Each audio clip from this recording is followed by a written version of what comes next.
Bonjour, un deuxième petit diaporama pour les premières propriétés sur l'intégration. Une première propriété qu'on appelle la relation de Chasles, ça doit vous rappeler quelque chose. Si f est une fonction continue et positive sur un intervalle AC, et si le réel b appartient à l'intervalle AC, on peut additionner l'intégrale de a à b de f de t dt à l'intégrale de b à c de f de t dt, et ça nous donne l'intégrale de a à c de f de t dt. Et vous voyez que la borne d'intégration supérieure de la première intégrale doit être égale à la borne d'intégration inférieure de la deuxième intégrale. Alors tout de suite un exemple, cette fonction qui est représentée ici sur l'intervalle de 7, elle est affine par morceaux, c'est-à-dire qu'elle est représentée par un segment sur l'intervalle de 5 et par un autre segment sur l'intervalle 5-7. Alors qu'est-ce qu'on va pouvoir dire ? Lorsqu'on veut calculer l'aire totale, on peut découper en deux morceaux. D'abord, l'aire du domaine compris entre la droite d'équation x égale 2 et la droite d'équation x égale 5, puis l'aire du domaine compris entre la droite d'équation x égale 5 et la droite d'équation x égale 7.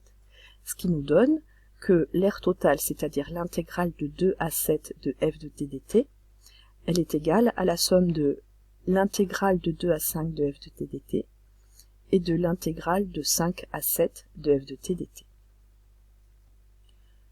Autre propriété qui concerne l'ordre, c'est-à-dire la comparaison, si on a deux fonctions continues et positives sur un intervalle AB, f et g, et si la fonction g est inférieure ou égale à la fonction f sur AB, alors l'intégrale de a à b de g de t dt est inférieure ou égale à l'intégrale de a à b de f de t dt.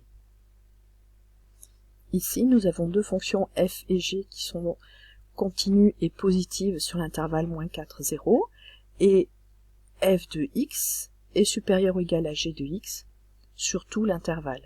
Alors, je peux dire l'intégrale de -4 à 0 de g de t dt est inférieure ou égale à l'intégrale de -4 à 0 de f de t dt. L'intégrale de -4 à 0 de g de t dt, c'est l'aire de ce domaine, et elle est inférieure ou égale à l'aire de ce domaine, puisque le domaine correspondant à l'intégrale de g, il est entièrement contenu dans le domaine correspondant à l'intégrale de f.